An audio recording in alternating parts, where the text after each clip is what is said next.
아니, 이게 된다고. 안녕하세요. 저는 미국에서 K-팝을 사랑하는 여자 고등학생 수잔이라고 합니다. 현재 로제의 아파트라는 노래 덕분에 저희 학교는 물론 전 세계에서 미친 반응을 이끌어내고 있는데요. 그 사연에 앞서 제가 한국에 관심을 가지게 되었던 이야기를 들려드리겠습니다. 저는 어릴 적 요리를 하다가 실수로 집을 불태우며 저를 구해주시느라 화상을 입은 부모님과 힘든 학창 시절을 보내고 있었습니다. 그 이유는 화재로 집도 잃은 데다가 서비스직으로 일하셨던 부모님은 화상으로 인해 관두실 수밖에 없는 상황에 이르자 저희 가족은 전부 좌절할 수밖에 없었는데요. 친척의 도움으로 겨우 잠잘 수 있는 곳을 마련했습니다. 그때 저에게 큰 힘이 되어준 건 잠들기 전 창밖의 하늘을 보며 음악을 듣는 것이 큰 도움되었습니다. 처음에는 너무 답답한 마음에 밤하늘을 보았고 그냥 있기엔 조금 적적해서 음악을 듣다가 우연히 어떤 노래를 듣게 되었고 그 노래가 알고 보니 K-팝이었습니다. 그러면서 K-팝에 관심을 가지게 되었고 어쨌든 다양한 음악을 들었지만 그 중에서 가장 저에게 힘이 되었던 음악은 K-팝이었습니다. 댄스곡부터 시작해서 발라드까지 그날 기분에 따라 정말 큰 도움이 되었습니다. 이제는 K-팝 위주로 음악을 듣고 있습니다. 예를 들면 부모님이 아무것도 못하고 내가 모든 걸 해야 해서 정말 힘들 때, 부모님의 치료가 진전을 보이고 있어 정말 기쁠 때, 학교 성적이 잘 나왔을 때, 제대로 된 집이 없어서 주위의 시선이 좋지 않아 기분이 울적할 때 등등 기쁘고 힘들 때마다 공원이나 경치가 좋은 곳에서 혹은 방에서 K-팝을 듣는 게 저의 최고의 힐링이었습니다. 그러다가 더욱 더 자세히 알고 싶다는 마음에 한국의 역사와 한글에 대해서도 공부를 하게 됩니다. 그런데 공부를 하면 할수록 한국은 정말 매력적인 나라였습니다. 덕분에 저는 학교에서 자발적으로 한국 문화를 알리는 역할을 하고 있어요. 저의 목표는 대학교 때 열심히 일해서 번 돈으로 한국 여행을, 그리고 나아가서는 한국에 장기간 체류해보는 걸 목표로 열심히 공부하고 있죠. 그리고 요즘 들어서 수많은 아이돌 그룹들부터 시작해서 오디션 프로그램, 그리고 트로트 등등 다양한 장르의 음악 프로그램을 섭렵하면서 진심으로 한국 음악에 빠지게 되었습니다. 그러다 최근 BTS와 함께 블랙핑크의 로제가 아파트라는 노래로 전 세계를 강타하고 있습니다. 정말 최고의 성과를 내고 있는데요. 아파트는 로제가 미국의 랜디 레코즈와 계약을 맺은 후 처음으로 발표한 곡입니다. 몇 달 전 로제가 스튜디오에서 팀원과 함께 작업하고 있던 중 아직은 어색한 사이였던 미국 스태프들과 로제가 술자리 게임에서 가장 좋아하는 아파트 게임을 알려줬는데 그 어색한 분위기는 사라지며 엄청난 반응을 보였다고 해요. 다들 모여서 아파트 구령에 맞춰 양손을 포개며 친해질 수 있는 계기가 되었다고 하는데요. 그때 스태프들과 리듬을 맞춰 게임을 즐기다 보니 노래로 만들어 보자고 해서 만들게 된 케이스라고 합니다. 그 결과 공개된 지 닷새 만에 벌써 조회수가 1억 뷰를 돌파했는데요. 올해 공개된 K-팝 중에서 가장 빠른 수치라고 볼 수 있다고 합니다. 현재 아파트 노래를 따라하는 외국인이 정말 많죠. 그리고 제 개인적으로는 로제와 브루노 마스가 특별한 협업을 한다는 말을 들었을 때부터 심상치 않음을 감지했었습니다. 로제의 아파트라는 노래는 학교는 물론 전 세계에서 폭발적인 반응을 이끌어내고 있습니다. 이 노래는 단순한 인기를 넘어서 전 세계인들의 마음을 사로잡고 있으며 특히 우리 학교에서는 점심시간마다 수백 명의 학생들이 함께 노래를 부르고 춤을 추는 진풍경이 펼쳐지고 있습니다. 저는 최근 이 정도로 파급력이 좋았던 음악이 있었나 싶을 정도로 단기간에 엄청난 성장을 한 것 같습니다. 물론 오랫동안 지속될지는 모르겠지만 확실한 것은 중독성이 매우 강한 멜로디와 함께 제 주변을 힘나게 해주고 있습니다. 음악의 힘은 정말 위대한 것 같아요. 게다가 미국에서도 포기한 부모님의 화상치료를 한국에서 치료해보고 싶다며 한 성형외과에서 연락이 왔는데요. 그 병원은 서울 소재의 병원의 성형외과였습니다. 저는 한국을 알리는 SNS를 운영하고 있었는데요. 그러던 어느 날 부모님의 사진을 올리며 어릴 적 힘들 때마다 K-팝을 들으며 버텼다는 과거 사연을 올렸는데 서울의 유명 화상치료 병원에서 연락을 줬습니다. 그쪽에서 치료할 수 있으니 일정 조율해서 한국에 올 수 있겠냐며 말이죠. 저는 정말 기분이 좋았습니다. 학교에선 선생님과 친구들도 너무 축하한다며 다행이라고 했죠. 사실 미국에서도 치료를 포기한 만큼 한국에서 얼마나 더 될까 싶었습니다. 하지만 치료 비용은 병원 측에서 다 내준다고 했으니 저는 경비만 있으면 가능했었죠. 만약 부모님이 완치돼서 정상적인 사회생활이 가능하다면 과거 서비스직에 복직하는 게 가능했죠. 그도 그럴 것이 저의 부모님 두 분은 업계에서 잘하는 걸로 유명했었거든요. 오랫동안 일을 못하였음에도 불구하고 계속 일을 하고 싶어 하셨습니다. 어떤 일이든 말이죠. 하지만 화상을 입은 얼굴로는 그때 하셨던 일을 이어서 할 순 없었습니다. 그래서 저희 부모님은 결심을 하게 되었어요. 그때 화재 사건으로 남은 최후의 보험금의 일부로 한국으로 가서 치료를 받기로 했죠. 그 사건이 이후로 어떻게 될지 모른다며 항상 그 돈만큼은 무슨 일이 있어도 쓰지 않았거든요. 하지만 제가 더 이상 미룰 수 없다며 이번 기회에 꼭 치료를 하자고 했습니다.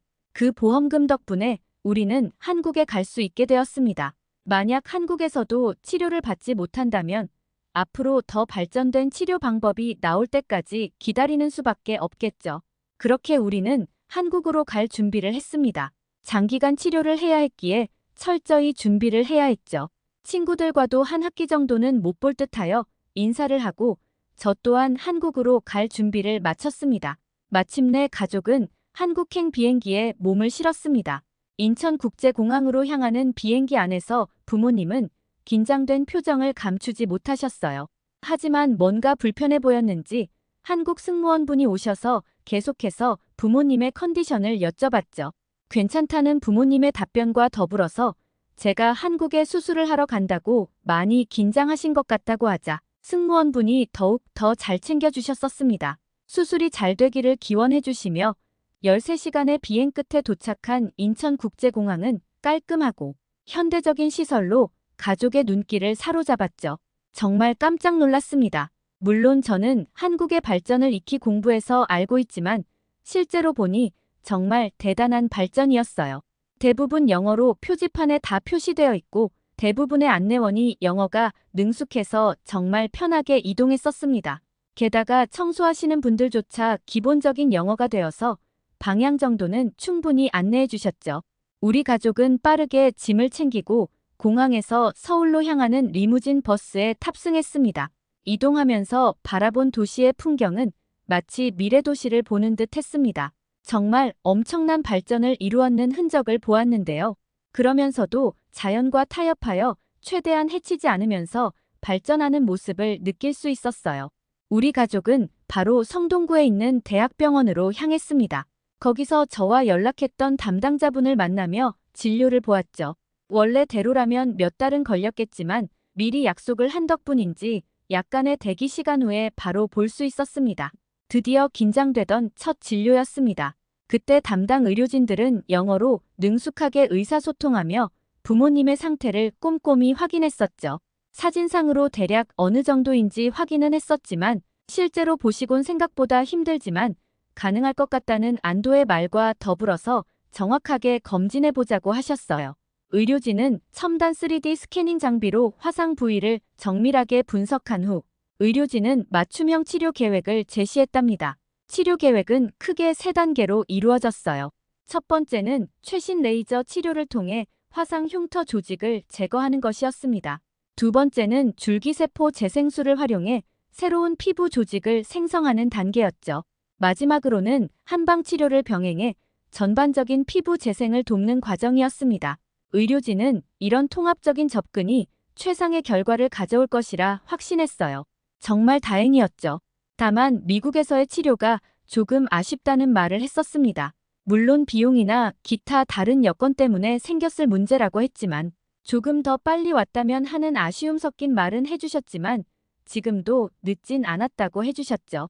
다만 비용이 천문학적인 금액이 나왔습니다.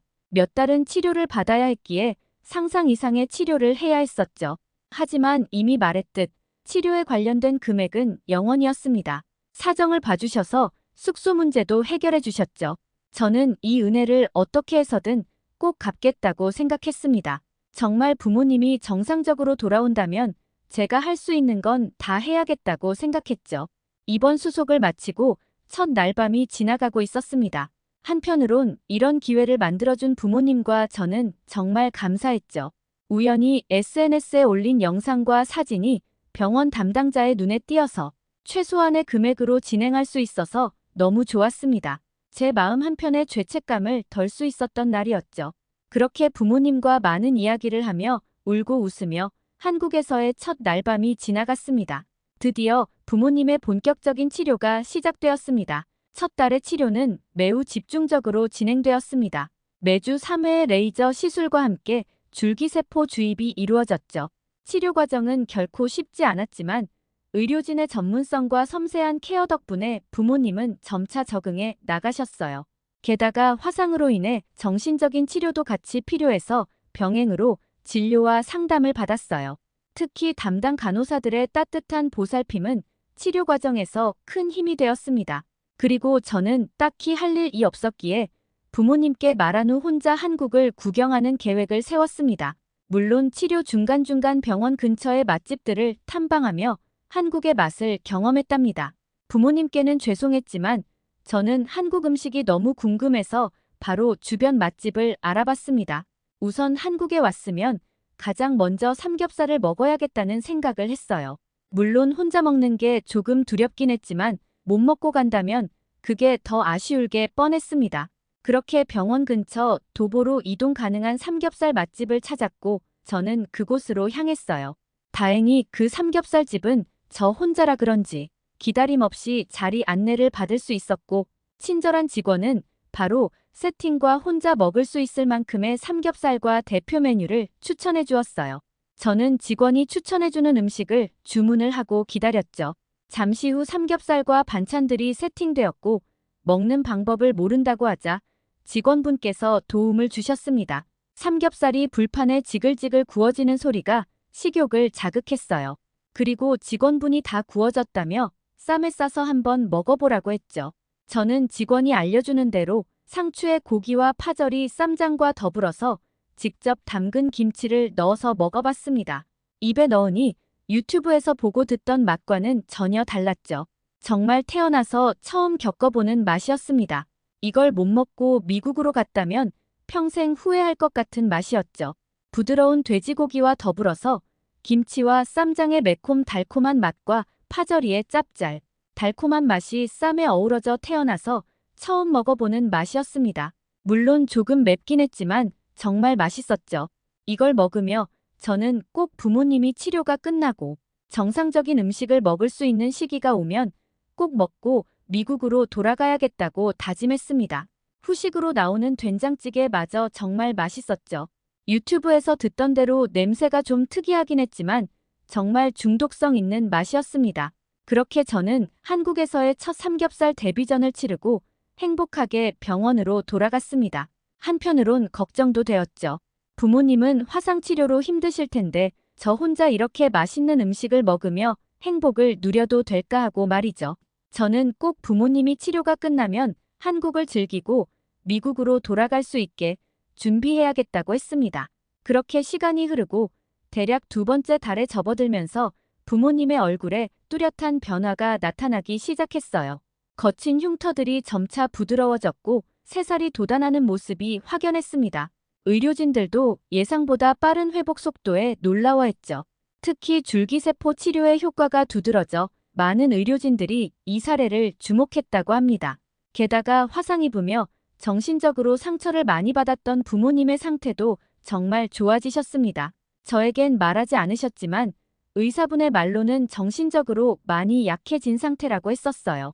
아무래도 화상으로 자신감과 남에게 보여지는 자신의 모습에 많이 위축되어 있는 상태라고 했었죠.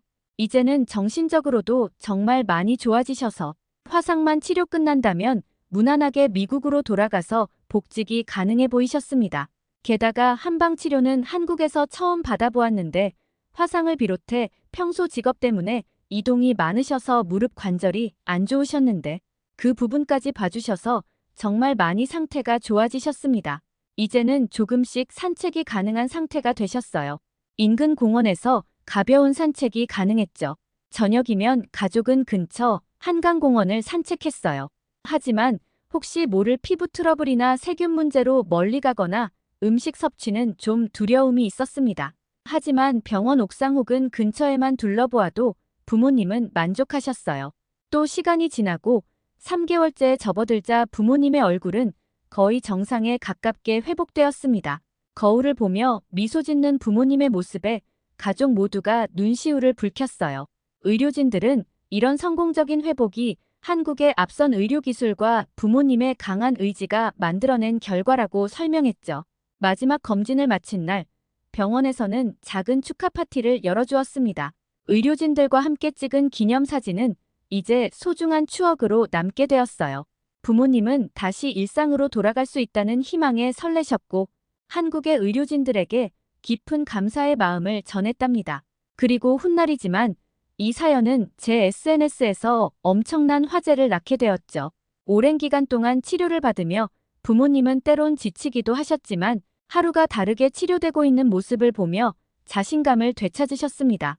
이대로 미국으로 돌아가기 아쉬워 한국에서 조금 머물다 가자고 부모님께 제안했었습니다. 그동안 혼자 한국을 구경한 게 너무 아쉬웠거든요.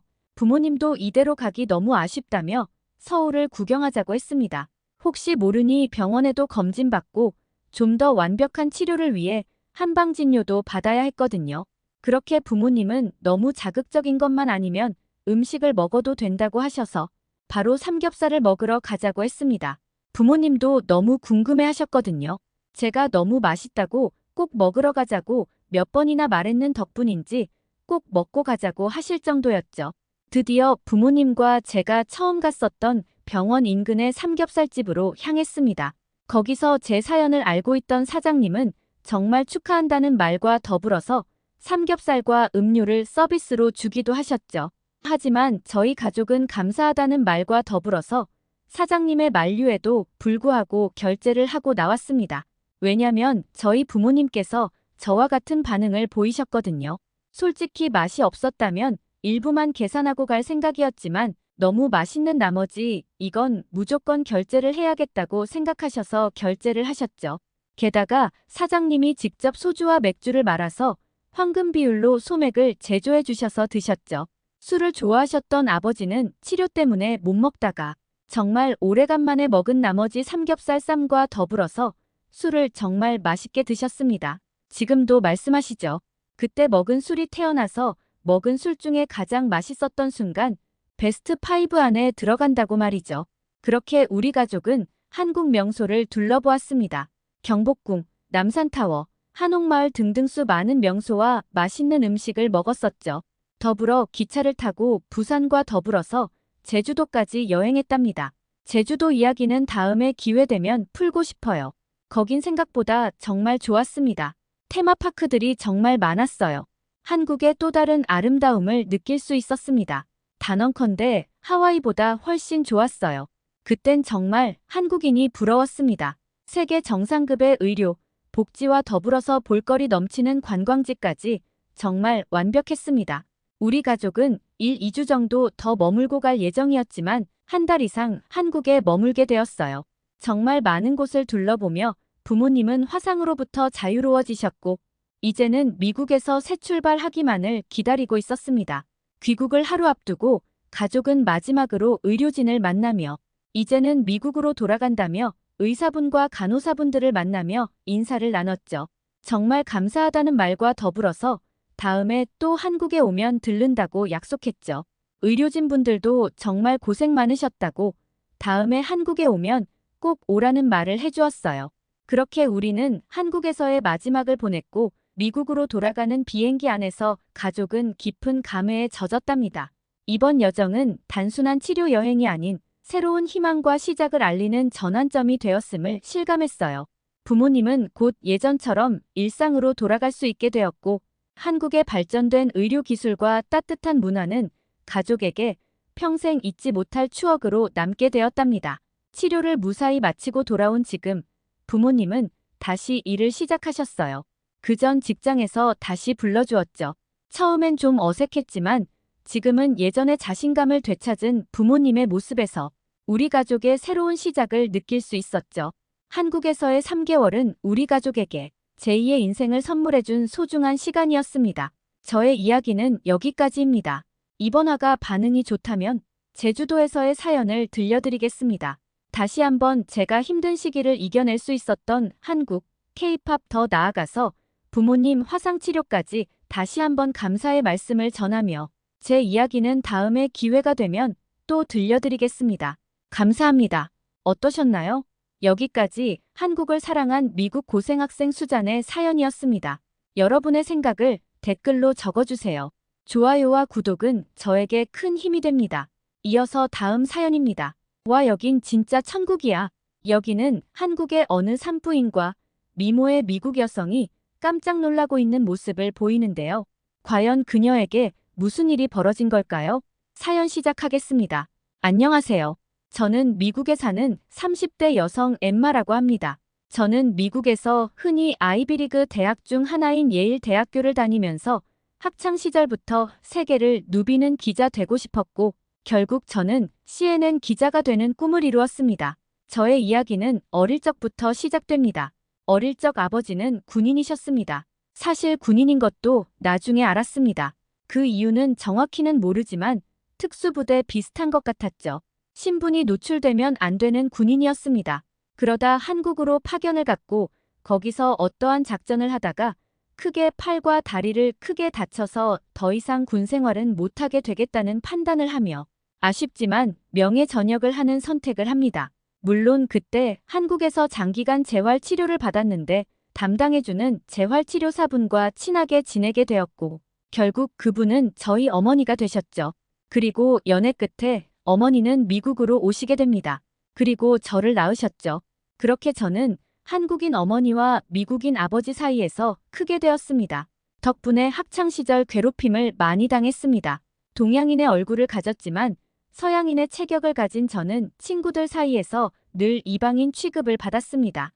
점심시간에 혼자 앉아 도시락을 먹던 날들이 많았고 체육 시간에는 항상 마지막으로 팀에 선발되곤 했죠. 하지만 저는 이런 경험들이 오히려 저를 더 강하게 만들어주었다고 생각합니다. 차별과 편견에 대해 깊이 생각하게 되었고 이는 훗날 제가 기자가 되어 사회 문제를 다루는데 큰 도움이 되었습니다. 어쨌든 아버지는 한국에서의 작전 중 부상은 절대 후회하지 않으셨습니다. 다치긴 했지만 어머니를 만나 저를 가졌기 때문이죠. 아버지는 늘 저에게 엠마, 내가 태어난 것은 내 인생 최고의 축복이야 라고 말씀하셨습니다. 그 말을 들을 때마다 저는 가슴이 뭉클해졌고 제 존재 자체가 얼마나 소중한지를 깨달았습니다. 물론 저는 그 당시 아버지를 다치게 한 한국에 좋은 감정이 있진 않았습니다. 어린 마음에 왜 하필 한국이었을까? 라는 생각을 많이 했죠.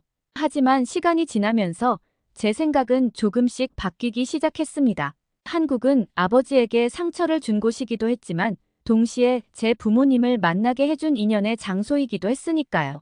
하지만 추후 한국은 저에게 있어서 너무 고마운 나라였죠. 어릴 적 우연히 어머니와 함께 한국 문화를 접하게 되었는데 보면 볼수록 저는 그 나라의 매력에 빠져들기 시작했습니다. 한국 음악과 한국 드라마를 통해 한국의 대중문화를 알게 되었고 한국 요리의 맛에 빠지게 되었습니다. 특히 어머니가 해주시는 김치찌개와 불고기는 제가 가장 좋아하는 음식이 되었죠. 처음에는 매웠지만 이제는 저의 소울푸드가 되었습니다. 그리고 어머니는 항상 음식은 그 나라의 문화와 역사를 담고 있단다 라고 말씀하셨는데 그 말씀을 통해 저는 한국의 깊이 있는 문화를 이해하게 되었습니다. 어쨌든 오늘도 평범한 좋은 날이었습니다. 아침에 일어나 커피 한 잔을 마시며 출근 준비를 했죠.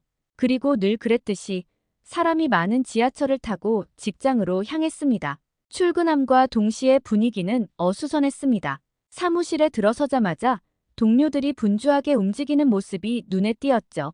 평소와는 다른 긴장감이 감돌고 있었습니다. 저는 본능적으로 무슨 일이 벌어지고 있음을 느꼈죠.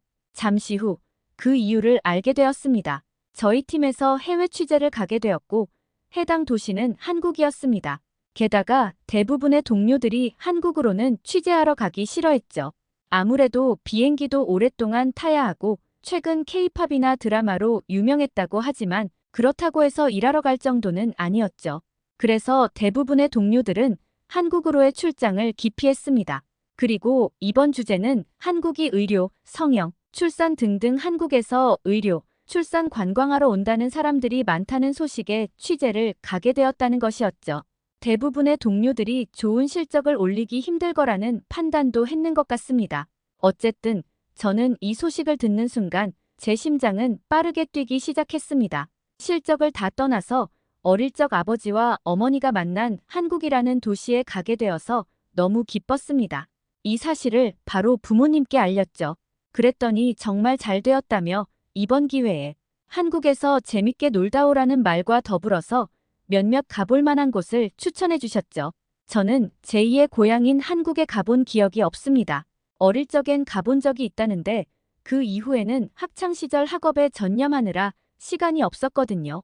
그리고 시간이 지날수록 더욱 더 바빠져서 가보고 싶어도 못 갔는데 이렇게 한국에 가게 되어서 정말 기뻤습니다. 취재 준비를 하면서 저는 한국에 대해 더 많이 공부하기 시작했습니다. 한국의 의료 시스템, 성형산업, 출산 문화 등에 대해 자료를 수집하고 분석했죠.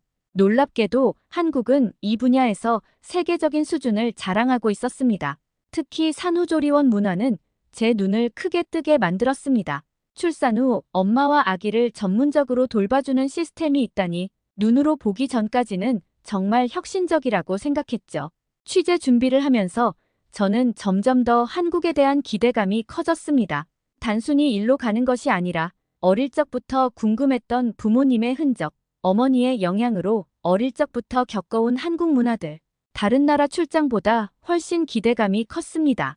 이윽고 시간이 흘러 저는 출국하고자 공항으로 향했습니다. 항공사도 처음 겪어보는 대한민국의 국적기인 대한항공으로 한국에 오게 되었습니다. 드디어 한국으로 출장 겸 여행이 시작되었죠. 이번 출장의 상부에 보고해서 개인적인 휴가까지 붙여서 보내기로 했거든요. 드디어 비행기에 탑승했고 한국으로 오랜 비행 시간 동안 저는 한국어를 공부했습니다. 어머니에게 배운 기초적인 한국어로는 부족할 것 같아 미리 사둔 속성으로 한국어를 배울 수 있는 책을 구입했죠. 어릴 적 어머니에게 조금 배우긴 했지만 그것만으로는 부족했습니다. 혹시 모를 사태를 대비해서 어느 정도는 할 줄 아는 게 좋다고 생각했죠. 그리고 저는 친절한 승무원 덕분에 편하게 왔습니다. 다른 항공사와는 다르게 음료나 기타 불편한 사항도 일그러지는 표정 없이 잘 들어주셨죠. 일전에 일본으로 일본 항공사를 타고 갔을 땐 조금 불친절했던 기억에 아시아 항공사에는 선입견이 생겨 조금 망설이곤 했었습니다. 하지만 그건 말 그대로 선입견이었을 뿐이죠. 기내용 캐리어가 메고 있는 가방 때문에 불편해서 선반에 올리기가 힘들었는데 편하게 넣을 수 있게 도와주셔서 너무 감사했죠. 게다가 음료나 불편한 점이 없는지 항상 체크해 주셨고 한국어 공부를 하고 있는 제 모습을 보고는 약간의 팁도 주시면서 궁금한 점 있으면 물어보라고 하셨죠. 덕분에 정말 편안한 여행을 했고 드디어 인천국제공항에 도착했습니다. 비행기에서 내리는 순간 저는 깊은 숨을 들이마셨습니다. 그리고 주변을 둘러보며 드디어 한국에 왔음을 실감했죠. 그리고 한국은 빠르게 행동하는 습관이 있다고 들었지만 이렇게 빠른 일처리를 보일 줄 몰랐습니다. 엄청 많은 사람이 동시에 입국해서 심사가 정말 길어질 줄 알았는데 입국 심사는 정말 빠르게 진행되었죠. 미국이었으면 1시간은 기다렸을 텐데 30분도 채 되지 않아 끝났습니다. 저는 정말 기분이 좋았죠. 하지만 내려서 짐을 찾고 가는 도중 사건이 발생합니다. 제가 모르고 남의 캐리어를 가지고 가는 사건이 발생했습니다. 공항은 매우 붐볐고 비슷한 디자인의 캐리어가 많아 실수로 다른 사람의 짐을 가져가게 된 것이었죠. 처음에는 제 실수를 깨닫지 못했습니다. 하지만 출구로 향하던 중 캐리어에서 꺼낼 물건이 있어서 열어봤는데 제 것이 아니었죠. 순간 당황했습니다. 한국에 도착하자마자 이런 실수를 하다니 정말 황당했죠. 어떻게 해야 할지 몰라 우왕좌왕하고 있을 때 로밍을 마친 제 핸드폰으로 연락이 왔습니다. 다행히도 제 짐을 가져간 분이 연락을 주신 것이었습니다. 우리는 서로의 짐을 바꾸기 위해 안내데스크 근처에서 만나기로 했습니다. 그리고 멀리서 다가오는 가방의 주인을 만나게 되었습니다. 그는 멀리서 보아도 큰 키에 남자답게 생긴 외모로 엄청난 호감형이었습니다. 그 남자의 가방이 제 가방임을 알아보고 그 남자를 향해 손을 흔들었습니다. 저는 가방 주인에게 정말 죄송하다는 말과 함께 멀리 가지 않아 다행이라고 했었죠. 다행히 상대방 남자분도 마찬가지로 다행이라고 늦게 발견했으면 더 큰일 났을 거라고 했죠. 그 남자의 너그러운 태도에 저는 마음이 놓였습니다. 다시 한번 미안하다는 말과 함께 기회가 되면 식사 대접을 하겠다고 말했지만 그 남자는 괜찮다고 하며 사실 제가 서울에서 음식점을 운영하고 있다고 해서 거절한 거라 했죠. 그리고 연락처는 서로 알고 있으니 이것도 인연인데 미국으로 돌아가기 전 연락 주시면 저희 식당에서 맛있는 밥 해준다며 오라며 자신의 이름은 정수라고 말했고 저는 엠마라고 늦었지만 서로 통성명했습니다. 저는 그의 친절함에 저는 감동했습니다. 비록 처음 오자마자 큰 실수를 저질렀지만 잘 해결되어서 너무 기쁘다는 생각과 함께 어쩌면 키 크고 호감형인 정수 씨와 인연이 되었다는 생각에 기분이 좋았습니다. 연락처를 교환한 후 우리는 각자의 길로 헤어졌습니다. 하지만 왠지 모르게 정수와 다시 만나게 될 것 같은 예감이 들었습니다. 왠지 그런 느낌 있지 않나요? 한국 드라마에 보면 결국 잘 되는 느낌 말이죠. 비록 현실은 드라마가 아니지만 저에게도 그런 로맨스가 찾아오길 바라며 다음 일정을 이어나갔습니다. 저는 공항을 나서서 버스를 타고 우선 서울의 숙소로 옮겼습니다. 회사에서 예약해준 호텔에서 묵을 예정이었기에 택시 타고 가서 빨리 쉬고 싶었지만 대중교통이 택시보다 더 빠를 수도 있다는 말을 들어서 버스를 타고 이동하게 되었죠. 생각보다 많은 사람들이 버스를 타고 내렸지만 냄새가 별로 나지 않는 사람들을 보며 정말 신기했죠. 미국에서 이렇게 사람이 많이 있으면 다양한 냄새들이 섞여서 힘들었던 적이 한두 번이 아닌데 한국인은 특이하게 냄새가 별로 안 나는 것 같아서 신기하다는 생각을 했습니다. 그리고 저는 생각보다 빠르게 호텔 근처의 버스에서 내려 체크인을 했죠. 생각보다 직원분들이 영어를 잘해서 큰 위기 없이 체크인을 마치고 방에 도착했습니다. 다행히 취재 일정은 내일부터여서 휴식을 취하면 됐었죠. 그래서 저는 이대로 한국의 첫날 밤을 보내긴 아쉬워 주변을 가볍게 둘러보았습니다. 늦은 시간임에도 불구하고 여자 혼자서도 잘 다니는 모습을 보았습니다. 미국이었으면 상상도 할 수 없는 모습이죠. 게다가 혼자서 런닝하며 뛰는 사람들도 많이 보였고 음식점에는 많은 사람들이 모여서 다양한 표정을 짓고 있었죠. 저는 다시 한번 한국에 왔음을 느끼면서 길거리에 파는 다양한 음식들을 먹어봤습니다. 그중에 기억나는 건 씨앗 호떡이었어요. 견과류들과 한입 먹자 안에 들어있는 달콤한 꿀 같은 게 너무나 맛있었거든요. 약간 기름진 느낌이긴 했지만 시원한 탄산음료와 먹으니 조합이 너무 좋았습니다. 그렇게 간단하게 배를 채우고는 서울의 첫날 밤을 마무리했습니다. 그리고 다음 날, 오늘부터는 본격적인 취재 일정이 시작되었죠.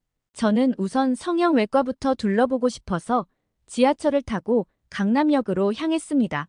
강남역에 내리니 수많은 사람들과 더불어서 높은 고층 빌딩이 즐비한 도심이었습니다. 저는 한국이라는 나라가 과거 정말 가난했지만 눈부신 발전을 했다고 들었지만 작은 땅덩어리에 5천만의 인구로 거기다가 휴전국인데 이렇게까지 발전했으리라고는 상상도 못했습니다. 정말 상상 이상의 발전이었습니다.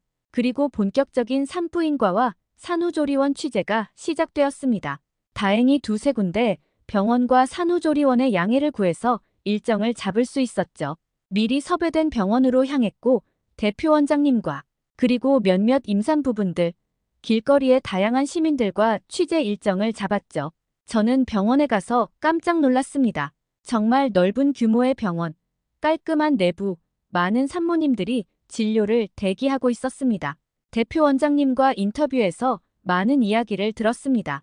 현재 한국이 산부인과와 산후조리원이 세계적으로 정상급인 건 맞는 것 같다. 하지만 아쉬운 점은 현재 한국은 결혼을 기피하는 현상이 생기고 있고 게다가 출산율이 급격하게 떨어져서 현재 0.8명도 되지 않는다는 말을 들었습니다. 결국 결혼을 하지 않은 현상과 출산을 기피하는 사회적 분위기에 출산율이 급격하게 떨어지고 있고 이는 추후 엄청난 문제를 낳는다는 이야기를 들었습니다. 덕분에 산부인과도 잘 되는 곳, 시설 좋은 곳에만 쏠림 현상이 발생한다 했죠. 게다가 잘 안 되는 곳은 폐업하는 곳도 많았고 대학교에서는 인기가 없는 학과라 지원도 제대로 없어서 고충이 많다고 해주셨습니다. 물론 지금도 많아 보이지만 손님도 줄어든 편이라고 해주셨고요. 많은 대화를 나누며 대표 원장님과의 인터뷰를 종료하고 진료 순서를 기다리는 산모님들과 인터뷰를 했습니다. 배가 많이 나오지 않아 인터뷰하기 불편함 없는 산모님을 대상으로 가볍게 인터뷰를 진행했죠. 대부분의 산모님들도 마찬가지였습니다. 거주하는 곳에 산부인과도 있지만 어쩔 수 없이 최신 장비가 갖춰진 인기가 좋은 산부인과를 찾아갔었고 쏠림 현상으로 인해 대기는 이전보다 더 길어진 느낌이라고 했죠. 그도 그럴 것이 작은 규모의 산부인과는 없어지는 추세라고 했었죠. 하지만 저의 소식대로 여기에는 외국인도 정말 많이 있었습니다. 다양한 나라에서 왔었는데 순수히 출산을 위해 한국에 머무는 사람도 있었고 남편 혹은 본인 직장이 한국에 있어서 살다가 결혼하고 찾아오는 경우도 정말 많았습니다. 그리고 그들은 각자의 나라에서 출산보다 한국에서 출산을 훨씬 더 선호했었죠. 특히 산후조리원 문화를 정말 좋게 봤었습니다. 대부분 산후조리가 없는 나라가 많다 보니 산모를 이렇게 챙겨주는 모습에 반하게 되었다고 했죠. 저는 그 궁금증을 해결해보러 해당 병원의 산후조리원으로 이동했습니다. 대부분 산부인과는 산후조리원과 같이 운영하는 형태였고 출산 후 최소한의 회복하고 나서 바로 조리원으로 이동하는 시스템이었습니다. 코로나 때도 철저한 관리가 되어서 아이가 코로나에 걸리는 일은 극히 드물었다고 합니다. 특히 미국에서는 볼 수 없는 시설과 서비스에 저는 입을 다물지 못했습니다. 병원을 떠올리며 불편한 침대가 아닌 등급을 나누긴 했지만 가장 저렴한 객실도 가정집보다 좋은 침대, 객실 안에는 산모가 필요한 대부분의 것들이 다 있었습니다. 게다가 빠른 회복을 위해 산후 마사지를 비롯한 전문적인 케어, 아이를 위한 시설, 미숙아를 위한 인큐베이터 등등 최첨단 시설에 저는 한국이야말로 아이를 낳기엔 최상의 나라라고 생각했습니다. 정말 아이를 가지고 출산 그 이후 2주에서 4주까지 산후조리원에서 케어받으며 원스톱으로 다 해결할 수 있는 시스템, 산모들이 편안하게 쉬며 마사지, 필요에 따라 전문적인 케어, 식사부터 운동 등등 산모를 위한 모든 것들, 그리고 나의 아이를 위한 최첨단 시설, 이런 것들을 보며 저는 이곳이야말로 진정한 천국이구나라는 생각이 들었습니다. 외국엔 없는 시스템이라 정말 큰 충격을 먹게 되었습니다. 미국에서는 출산 후 바로 집으로 돌아가는 것이 일반적인데 이곳에서는 2주에서 4주 동안 전문적인 케어를 받을 수 있다니 정말 놀라웠습니다. 산모들의 식사부터 운동, 마사지까지 모든 것이 체계적으로 관리되고 있었죠. 이런 경험들을 하면서 저는 점점 한국의 의료 시스템에 매료되기 시작했습니다. 그리고 문득 언젠간 저도 결혼을 하고 아이를 낳는다면 한국에서 낳고 싶다는 생각이 들기도 했었죠. 취재를 마치고 저녁이 되자 배가 고파졌습니다. 한국의 맛있는 음식을 먹어보고 싶어 주변을 돌아다니다가 오늘은 맛있는 음식을 먹어보자 했고 사람들이 많이 기다리고 있는 어느 식당에 들어가게 되었습니다. 그 식당은 돼지고기를 구워주는 식당이었죠.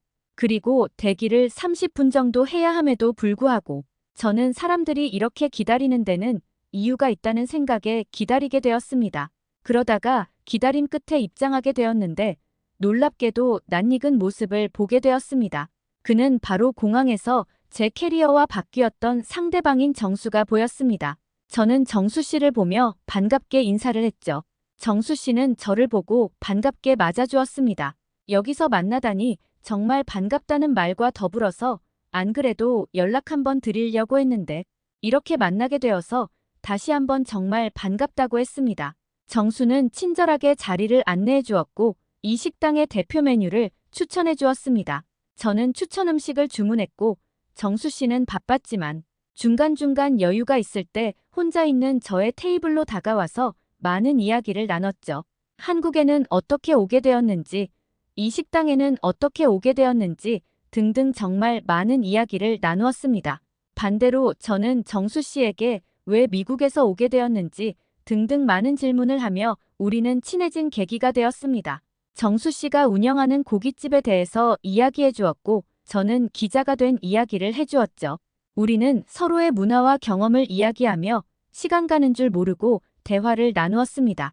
가게에는 사람이 한 명씩 떠나며 비어져 가기 시작할 무렵 정수 씨는 이왕 이렇게 된 거 가게 문 닫고 얘기를 좀 더 나누자고 했었죠. 그리고 정수 씨와 많은 대화를 느끼며 서로는 동질감과 함께 호감을 느꼈습니다. 정수 씨도 어릴 적 힘들게 살아온 경험이 있었고 저 또한 마찬가지였죠. 어릴 적 얘기까지 오랜 시간 이야기를 나누었죠. 그렇게 밤은 깊어졌고 저와 정수 씨는 내일을 준비해야 했죠. 우리는 아쉽게 작별 인사하며 다음을 기약했습니다. 헤어지려는 찰나 정수 씨는 일정 끝나면 서울 구경시켜준다고 꼭 연락주라고 했죠. 그때 또 대화를 이어나가자며 말이죠. 저는 좋다고 했고 정수 씨와 일정 끝난 후 휴가 중 하루 정도는 같이 보낼까 했습니다. 그리고 다음 날 저는 외국인들이 많이 다닌다는 병원 중 하나인 안과와 치과도 다녀왔습니다. 세계적인 기술을 갖춘 시력 교정술 혹은 단순 치료 목적, 임플란트나 치과 치료 목적으로 해외에서도 많이 온다고 합니다. 해외 다른 나라 대비 압도적으로 저렴한 의료비, 게다가 친절한 서비스까지 어떤 의원들은 호텔까지 제휴가 맺어져 있어서 일정 이상 시술 예약 시 숙소 제공과 함께 빠르게 진료 볼 수 있게 예약까지 해주는 시스템이 있더라고요. 외국인들과 인터뷰해보니 다들 정말 만족했습니다. 가장 마음에 들었던 부분은 압도적으로 빠른 속도였습니다. 다른 나라에서는 최소 몇 달은 걸릴 치료를 한국에서는 길어도 일주일이면 다 끝났습니다. 게다가 예약제다 보니 빠르게 치료를 마치고 여행도 할 수 있는 데다가 가격까지 저렴하니 다른 나라에서 치료할 비용과 시간이면 차라리 한국으로 의료 관광 오는 게 이득이라는 말도 돌았다고 합니다. 원장님들도 마찬가지였죠. 내국인 손님은 줄어들었지만 반대로 외국인 방문 비율이 압도적으로 늘어나고 있다고 합니다. 어떤 곳은 아예 외국인만 이용 가능한 병원도 있을 정도였죠. 저는 그 다음날 대학병원의 난이도 있는 암이나 다른 희귀병 수술까지 교수님들까지 인터뷰를 마치며 한국에서의 일정을 마쳤습니다. 인터뷰하면서 느낀 점은 한국은 정말 좋은 곳이었다는 점입니다. 생각보다 의료 수준이 높았으며 서비스와 빠른 치료 면에서는 압도적인 역량을 발휘하고 있는 나라였습니다. 하지만 그 서비스와 한국의 건강보험 혜택을 악용하는 외국인들이 많다고 합니다. 큰 문제라고 하는데요. 그러면서도 저는 한국 의료 서비스를 직접 본 결과 어릴 적 아버지가 한국에서 치료받을 만했던 것 같습니다. 취재하면 할수록 살고 싶은 나라로 바뀌었죠. 어쨌든 저는 그간 바쁘게 일정을 보내면서도 틈틈이 정수 씨와 연락도 했었습니다.